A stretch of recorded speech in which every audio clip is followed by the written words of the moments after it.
G'day legends, I hope that you're having a fantastic day and that so far you've had a fantastic weekend. Now, I read through some comments yesterday and funnily enough, my partner made the same comment to me yesterday, that neurologically I just seem a bit more there. My speech is better, my recall is better, my memory has vastly improved since that first video you saw, 4 days ago now. And I've improved significantly, especially from those initial days coming out of surgery. This is one, I'm off all the medications at the moment, except for an anti-seizure drug that I have to stay on for some time, and as well one to reduce the swelling, but I'm off all the pain meds, as well as that swelling is likely, hopefully, decreasing in my brain. So I feel neurologically that I'm more there. I don't sort of feel like I'm having an out-of-body experience the whole time. So thank you for noticing. I really appreciate it. Now, let's get stuck into the video. What do we have to talk about today? Well, I want to talk about the parts of the video that I missed yesterday. I want to look at what Zelensky has said if there was a Trump victory, what Zelensky and Budanov, of course, the head of Ukraine's spy service, have said, or intelligence service have said then about North Korea and some escalation there. Very similar things to what we have been saying for a number of weeks or months. And then I want to have a look at the maps. Now, Warmapper has released his October summary of how much ground was made or lost over October. We're going to go over those numbers, as well as look at what has changed today, as well as some geolocations also to show us where things may be moving. But I want to overlay that then with the fortifications, as I believe that is something very relevant that we need to speak about. Is, okay, in some directions we've seen Russia make, say, a 10 to 12 kilometre advancement. Does that threaten getting in behind then some of Ukraine's fortifications? We're going to talk about that and, of course, look over a bit of everything. But the first thing that I want to talk about is the image that has been shared everywhere of supposedly showing a North Korean POW and holding a passport. Now, this photograph is fake. It is, if you have a look at where the fingers are, the top of it, whatever, it is a clear fake. That said, I say with things like this that are obvious fakes, use this as a barometer to see who or what source is reliable or not. With the information overload and AI then coming into the fold that will affect information, if someone gets something wrong, that is fine. It's going to happen. I've got many things wrong before. But I don't see ever these people actually correcting this when they share obvious fake propaganda. And this should be a red flag for where you consume your media and collect your information. So that is a fake. It's being shared by accounts, some with millions of followers, and people will take that as absolutely the truth. We're going to talk more about North Korea in a sec, but let's have a look at the maps. Now, firstly, I want to start with what Commander Sursky has said. He's informed his Czech colleagues about the situation on the front line, which continues to be difficult. Active hostilities, which continue in separate areas, require constant updating of the resources of Ukrainian units. Currently, the armed forces of Ukraine are holding back one of the most powerful Russian offensives from launching a full-scale invasion. So since 2022, that launch of the full-scale invasion, he's saying they're holding back one of now the most powerful Russian offensives. And this tells us many things. It also says that Russia has been able to recuperate the force to be able to launch a powerful offensive like this. Now, people ask me, will we see a complete collapse, breakthrough of the lines, or a continue grind forward? Now, I don't know. Many people will say one way or the other, but again, time will show us. I do think one of the most dangerous situations that Russia could end up in is that they do get carried away, they do go too far, and a large amount of forces gets cut off. I was reading a report about a fortnight ago that was saying this, that the best shot for Ukraine to really have the front line stabilize is actually that Russia get greedy, they push through, and a large amount of soldiers get cut off somewhere. That this continual grind, just attritional protraction forward, is probably the best and safest way. This is also the reason given by a number of bloggers for why we don't see Russia push for large encirclement of forces, rather have that operational or strategic encirclement and then just tighten up and sort of close that grip. But of course, this allows a lot of Ukrainian forces to leave.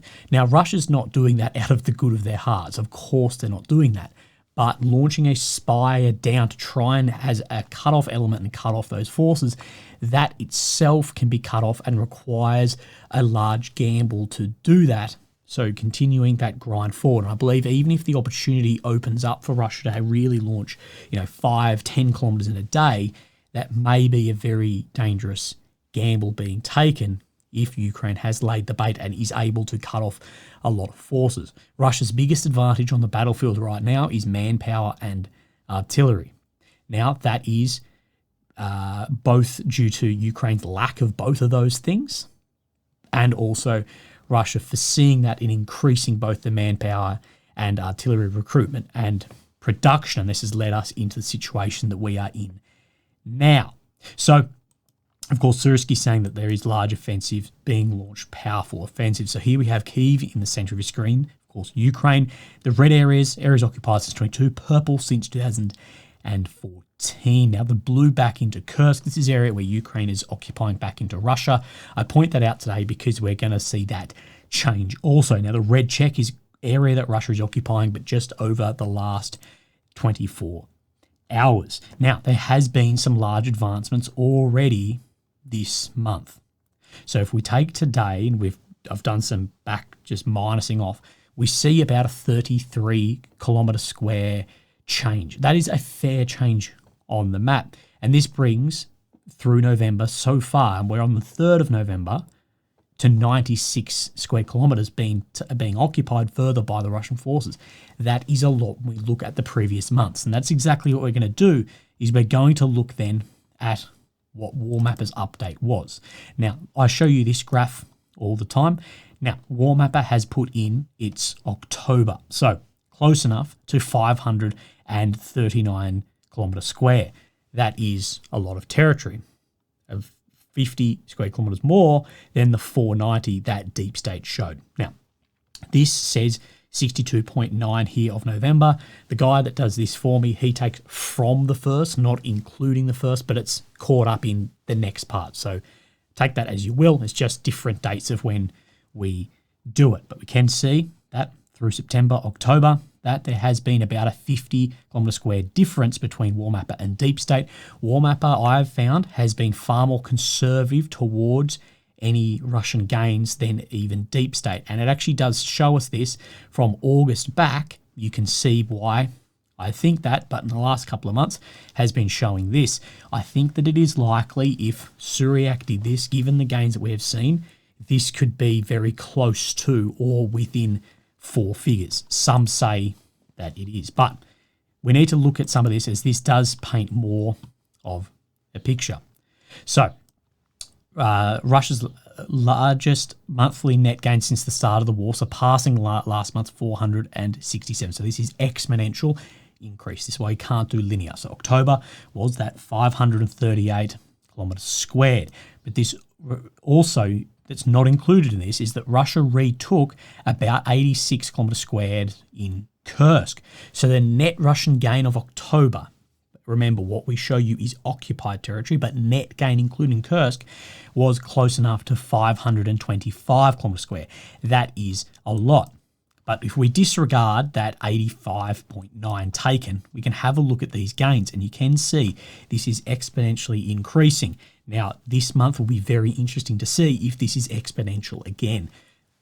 The thing why I think this is so important is, one, this is ground that if Ukraine launch an offensive, are going to need to take back. But also, if whoever the new president comes in is going to look at this, and if there is negotiated settlement, this is going to be taken into account absolutely massively. Not only is Russia advancing, they're advancing more quickly. And the phase of positional warfare and just one area back and forward that we may have seen through a lot of months, that is done and dusted on many front lines. You can see that increase. Let's have a look further. Percentage of Donetsk Oblast under Russian control. You can see also this exponential increase to close enough to 63%. as well. Percentage of Kursk under Ukrainian control has dropped from a high of 2.84% to now at 1.86%. And this change today, it doesn't include that part. But this is a very interesting graph here. Now, this doesn't actually include October. He hasn't updated it on his website yet. But the last time Russia had gains this big was in March 22. So 31 months since, you can see these very small changes through here. This was really this positional time of war. But now you can see this exponential increase over 31 months, so close enough basically to 3 years. This is where we have seen now these large changes being made. And it'll be very interesting to see how this then goes into the coming months. As I said yesterday, myself and History Legends have a different overview of how winter looks, but again, that will be a very interesting thing to see. So let me show you now a couple of maps. So of course we have down in the south here, Vuhledar front, and of course the Pokrovsk front. Now these are sort of becoming one at the moment, or at least split. You've sort of got the Pokrovsk, the Kurakhove, and Vuhledar front. But this is where I want to show you down here. Now we can see some red check on this map, so there has been Russian advancement out through Shakhatsi, so taking control and occupying all of this now, as well as occupying into Maximivka as well. This is, I believe, probably the most important update on this map. Now, the reason that this is updated here, and why we see this, is this video here of a Russian flag being flown here, and I'll show you, so you can see this, and then I'll show you the geolocation of this. This is close enough to where I've put this circle right here. So right on the outskirts of where the red is showing here. And then if we look at Suryak map and the difference of what this is showing. So this is showing where this flag is. This is this Maximivka. But what he's showing is that this isn't just a spire coming out, that all the way to the west across has also been coming under control. So from Yasny Polania through to Maximivka is straight across. It's not sort of two separate front lines. That is the main change here, but that would change definitely our square kilometres gained. But I said that this is the most important update on this map. Now, what I want to show you in here is where are the Ukrainian fortifications. So John Helland's map here that I am using, that I'm stealing his map here. I hope this is enough credit to him. I have put the geolocation of where that flag was. Now, what you can see is the light blue and the dark blue on here are Ukrainian fortified lines. So you can see that this is really coming in line with where these major fortifications in the south on the southern front are lying, and where it has now pushed past other fortifications from Vuhledar through to this Maximivka of where the front line is now, as well as where Kurakhove and this sort of front line is becoming another salient and squeezing down at the moment, and the remaining then fortifications in here. But this is the interesting part, because what we have spoken about a month ago, you can look at the other videos, is one of Russia's main goals is ZAP, where we are saying is ZAP, where sort of Russia's goals aren't as clear as Ukraine's are. Ukraine has the 10-point peace plan, the 5-point victory plan, and very clearly stated goals. It seems like the goalposts for Russia have moved around a little bit, but it makes sense that if one of those was Zaporizhia.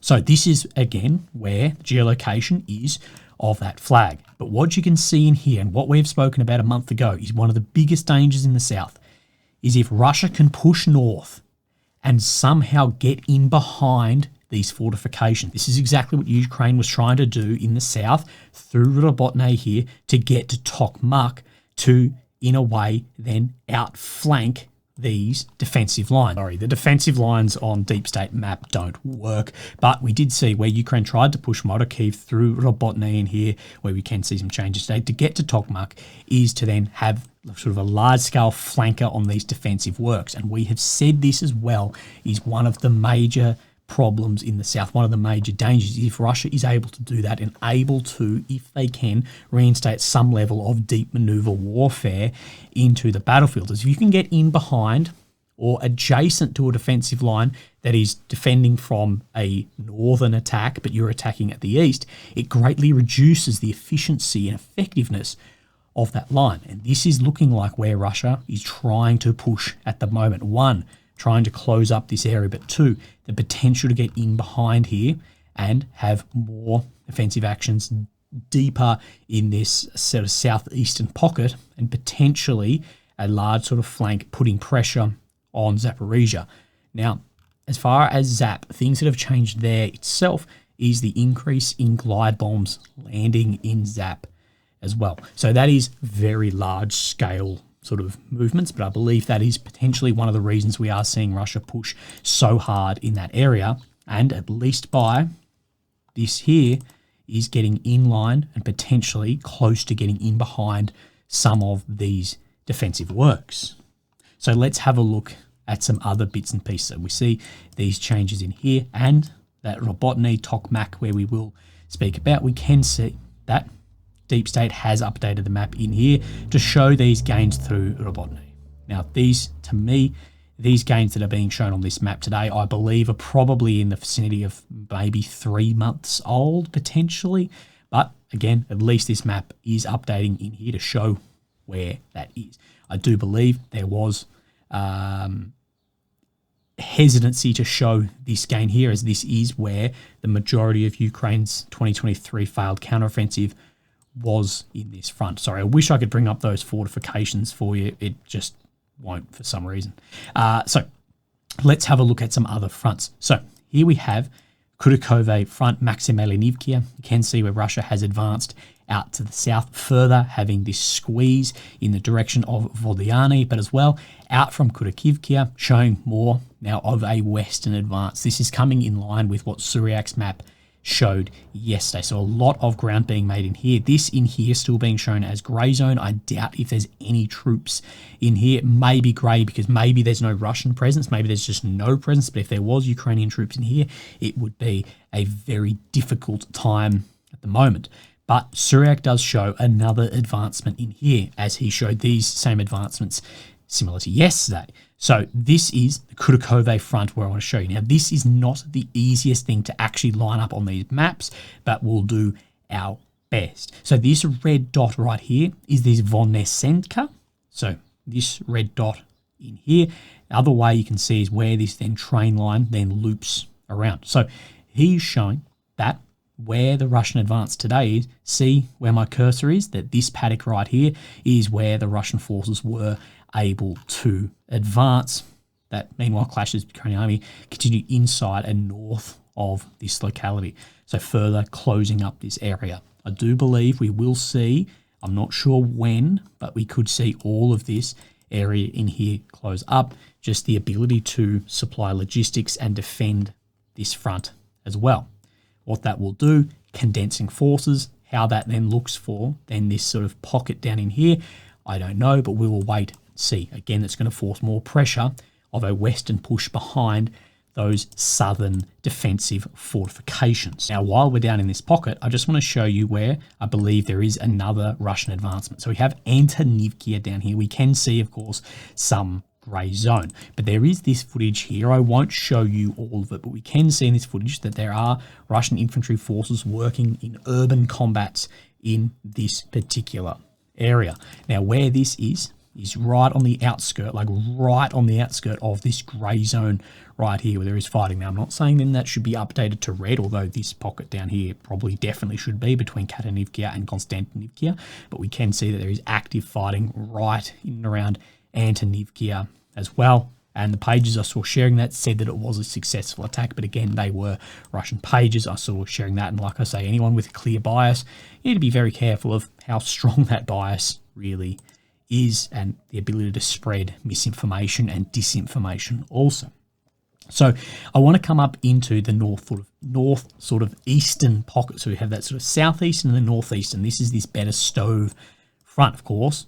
The major update is where Russia has pushed west of Pashani and come to the Oskil, cutting this into a north and south element. Now, Suryak is saying that there was a large advancement in here. Russian army completely captured the area west of Berestov, south of Pashani after Ukrainian army withdrawal. In addition, Russian forces made significant advance at the border between Luhansk and Kharkiv Oblast, taking control over the locality of Persha Drevnevi. practically vacated in the last days. So let's talk about this first part up near Berestov. Now, this again isn't the easiest to see, but we can look at where this dotted line is here between Luhansk and Kharkiv Oblast, and this is where the front line is running right down here. So basically, what Syriac is showing, if I could bring this up here, is that it has filled in down here and sort of across like this. This is my reading into this map. This area has been vacated by the Ukrainian forces and the Russians have been able to push into here. But if we come just a little bit further south of here on the same update, we have this red dot is Veshneve and Rivka, shown by both maps that there is at least Russian presence in some of it. But what Syriac is saying is that in this Pershod Travneve, right down in here in the green, the Russians have been able to make some ground in here as well, pushing down this road to the east. Well, they've come from the west, but this whole area, something like this, has come under Russian control as well. Again, it's only shown by one map, so take it with a grain of salt. So definitely some change in there. Now, we need to look at Torsky Terny. Now, this is one of the most important updates that I've seen for a while. We just zoom in on here. Of course, what we have seen over the past days, shown by all the maps, is Russia pushing against then Terny in here, using these natural waterways as a barrier. Now, of course, what Syriac has showed that the Russians made it also almost up into Zerechne here, cutting off potentially the Ukrainian forces in here. And we have heard about a number of counterattacks, and I believe those counterattacks were to unblock the forces that were at risk of getting cut off in here. And today is no different. So we look, this is Zerechne. You can see where these road networks are. That's the easiest way to have a look. And it is saying that Ukrainian army expelled Russian force from the urban area of Torsky following new counterattacks. And I believe this was very important in here to push through, to have some way of still supplying logistics in or out, or a withdrawal if needed. But you can also see in here, it is showing that there were other significant Russian advancements. So this tree line in here, this is this. So showing basically up to here, just in some of this green zone, and around to the direct west of the red dot of Terny, more ground made in here. Not too significantly different from yesterday's map update that showed red zone made a significant advancement in that front. Now, the last area I want to show, Syriac doesn't have a map update here, but is that we get between yesterday and today some small changes in Kursk. Nothing too dramatic, but we do see a reduction in both grey zone and blue controlled area, as there is pushing back and offensives from Russian forces in here. Will we see the amount of forces mobilized to push this back? I still don't really think that we will see that. I don't believe the Russian forces need to do that. This is why people are saying this is exactly what the North Koreans are here for. Again, 10,000 is not enough to do that. I think that Kursk will collapse under its own weight. I believe as winter sets in, as logistics become more difficult, as Ukraine rotates more full-time professional soldiers out of this area and replaces with more conscripts, as logistics get more difficult, as the roads start getting more muddy, the weather starts turning, I think we'll probably see a reduction of control in here anyway. I think the Russian offensives that we saw around Kurakhove, using some special forces elements mixed with VDV, mixed with private contractors, like I spoke about yesterday, were purely to free up around the Sime, so you wouldn't end up with 10,000 Russian soldiers cut off in this sort of Glashkovo area between the Ukrainian border and the Sime River, acting as a natural barrier too, to cut off just in here. But as far as the tens of thousands needed to be mobilized and moved into here to have like a military pushback here, I think that as winter sets in, Ukraine may naturally have to pull out of here to defend other areas in the south and the east. To be honest, I can't believe that wasn't actually done months ago, because we're seeing that exponential increase in the south and the east and potential in behind southern offensive, fortifications. But again, we'll see, but that is definitely reducing in there.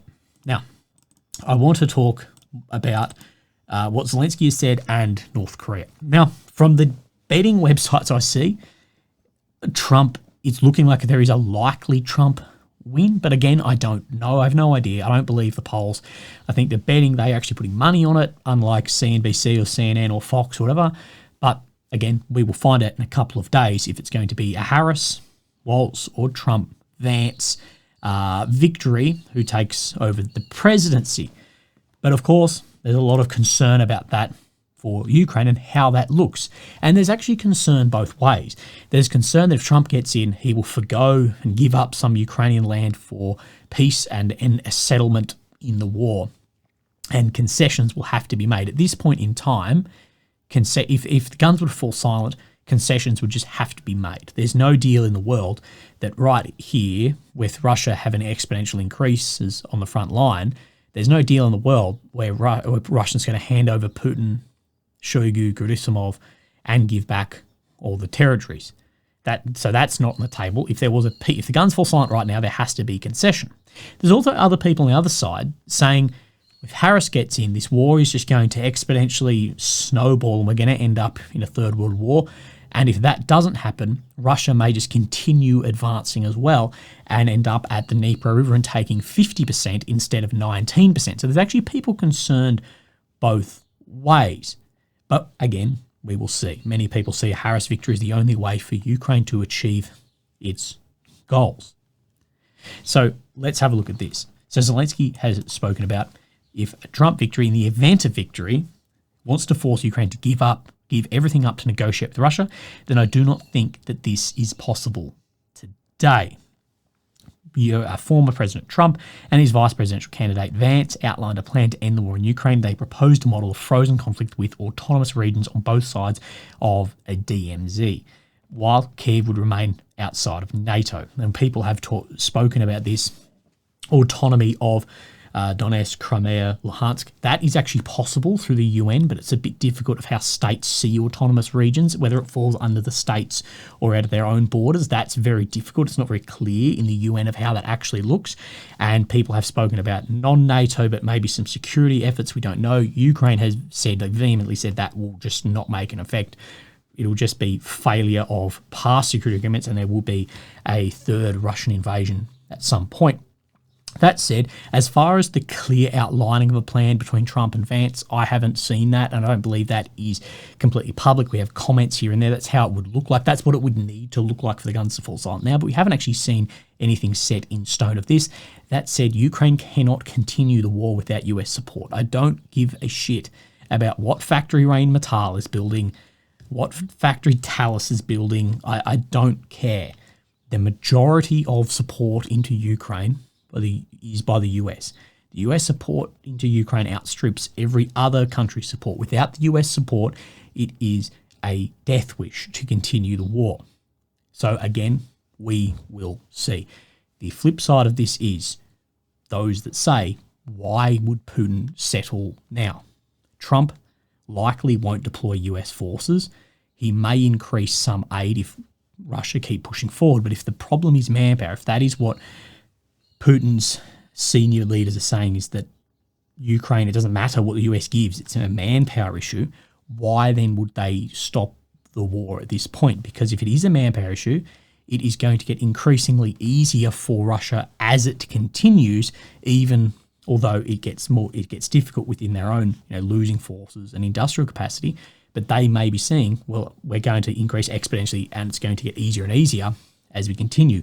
Why would Putin agree to a negotiated settlement now? That is a good question to ask. Maybe we will talk about that further. Maybe he's just looking for a way out of this war, try and get back on track, both their own demographics, their own industry and economy too. The longer this war goes on, though, the more there is this separation between the global West and the South. And overall, for China and Russia, I believe that is a win in how they see the further world order. And let's talk about this a bit more, because this is where North Korea comes in. This is what Zelensky has posted on his Twitter. North Korea recently tested a new ballistic missile with a record flight time and altitude. The world merely watches as this threat grows. Through Moscow's assistance, North Korea has advanced its artillery and missile capabilities. Now they are learning the tactics of modern warfare. Thousands of North Korean soldiers are already near Ukraine's borders preparing to fight, and the world is still watching. That said, everyone says we'll see them enter combat. I still don't know. I'm happy for it either way. I'll report on it if they do or do not enter. But at the moment, it's still being reported just as training. Again, we will see. And when we see the fakes being made up at the moment. We know where these North Korean troops are gathering in Russia. We could act preemptively if we had the means. Long-range capability. Yet America, the UK, and Germany watch. So saying US, UK, and Germany, they watch. They could give us the capability to hit where these forces are building up, but they're not giving it to us. The problem with this is, though, what if these troops were never actually meant to enter it, that it is actually a training exercise, and there is a target on this? Now, how would this actually work? So it's difficult. Once we see entering the battlefield clear evidence, but again, we haven't seen that clear evidence yet other than speculation. We understand logistics pipeline between Russia and North Korea that enables this aggression, and it must be stopped. Strong Asian countries, including China, have a role to play. If China truly advocates for ending the war, it must act. Remember, China and Brazil had their own 6-point peace plan, but it didn't talk that much about, a little bit about sovereignty, but not on clear details of territorial integrity. But this is the tightrope of escalation that the US is walking in Ukraine. When people say Putin's red lines don't exist and that we've seen clear escalation from the West with strikes and this and that Russia has not responded, this is why I say it exists, but not in the form that you think. People go off. You allow a long-range missile strike inside of Russia or F-16 or this, people go, oh, Moscow has proven that these red lines don't exist because they haven't dropped a nuclear warhead here or used this or that. And I've always said, this isn't the escalation that the US is worried about. The escalation I believe that the US is worried about is the threat of Russia arming a country like North Korea, Iran, or China with systems that will level capability gap. So at the moment, of course, Israel is the regional power in the Middle East. Conventionally, they will still remain the regional power. But if Iran was to get their hands on some sort of system, maybe that includes fission or fusion from Russia, that would level the regional influence, at least strategically. Not a conventional war, but strategically, that's exactly why Iran is after something like this. Same in North Korea. There's a lot of tech those countries want that Russia could provide them. And this is, I believe, the blackmail threat that Russia is doing with these sort of long-range strikes into Russia, whatever, is, no, I'm not going to bomb Kiev, but, well, you obviously have interest in Israel, and we obviously have interest in Iran. Well, we can help a lot there.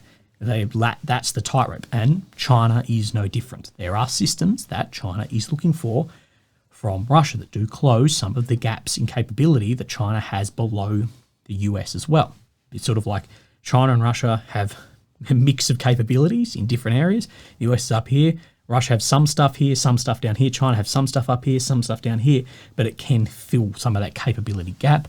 Submarines, ASW, anti-submarine warfare, and deliverable nuclear systems, things like this. But China do sit back while their main competitors, being just put the West as a whole, and Russia, do wear each other down. I think the trap that Russia could be falling into is a trap many other countries have fallen into under the US, is that the US has no permanent friends or enemies, it has strategic interest. Now, that is the way that a major world power player can play. I believe China now is powerful enough to be playing the same game, and I believe that Putin could be being used as a bit of a pawn on the battlefield here to not only wear down Russia's stocks and arms and manpower, but also wear down the West's stocks industry as well, and the appetite for war as China gain a lot of the experience from this, seeing what is happening while contributing no weapons, no industry, no men, or appetite within civilian populace either. Because many people do say, we'll see that the West is at war at the moment. It doesn't need to have boots actively on the ground to be in that conflict. Does that make sense? Like I've always said, China has the most to gain from anyone of this war. No contribution of anything, but gaining everything as far as information. We don't know of how much contribution there is or not. North Korea is not donating its men or weapons out of charity. The enhanced cooperation systems are mutual assistance treaty, this defense treaty between Putin and Mr. Kim Jong-un, of course, from North Korea, that is violating some sanctions put on the support of North Korea in any military sense, but that defensive action, that's why I've said We may not, if we see North Korean combat troops enter, I highly doubt it'll be in occupied territories, but it could definitely be, if we see it, at least the first place will be in Kursk, because it can be sold to the international community. And remember, the international community is not just NATO, it's the whole world, can be sold as defensive, if that makes sense. Just like if Western troops entered Ukraine in whatever sense, it would be seen very differently if they operated in occupied territories as if they operated in the Russian Federation. Just like it is seen differently if a ATACMS is used in occupied territory compared to if it's used in Kursk. Return for North Korean men and missiles and strengthen its nuclear capabilities. Remember, this is from Budanov in an interview here. Sub-technologies for low-yield tactical nuclear weapons and submarine missile launch systems. However, there is no independent corroboration of this. So, of course, Budanov, head of the GUR, John Foreman, the close attention to North Korea in his role as the British defence attaché to Russia in 19 and 22, says Russian attempts to strengthen the military relationship predates invasion. But he interprets the latest developments as a sign of Russian desperation, a reflection of just how far the self-appointed World Second Army has fallen as a strategic power. I don't see this as desperation. I see it trying to build ties, and I think it's trying to give out this idea that there are more countries who are sort of in this anti-West attitude than people would like to maybe think, and that there is collaboration and cooperation there, not out of sheer desperation. 10,000 troops, like I've said, is not enough to swing things. Russia has millions of troops. 10,000 is a drop in the ocean there.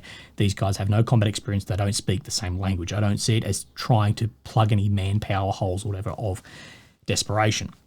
But if the partnership is indeed a sign of Russian weakness, it is not yet pronounced or immediate enough for Ukraine. On the battle, things are looking grim. Russia is making significant progress, pressing simultaneously at 7 points along the 1,000-kilometre front line.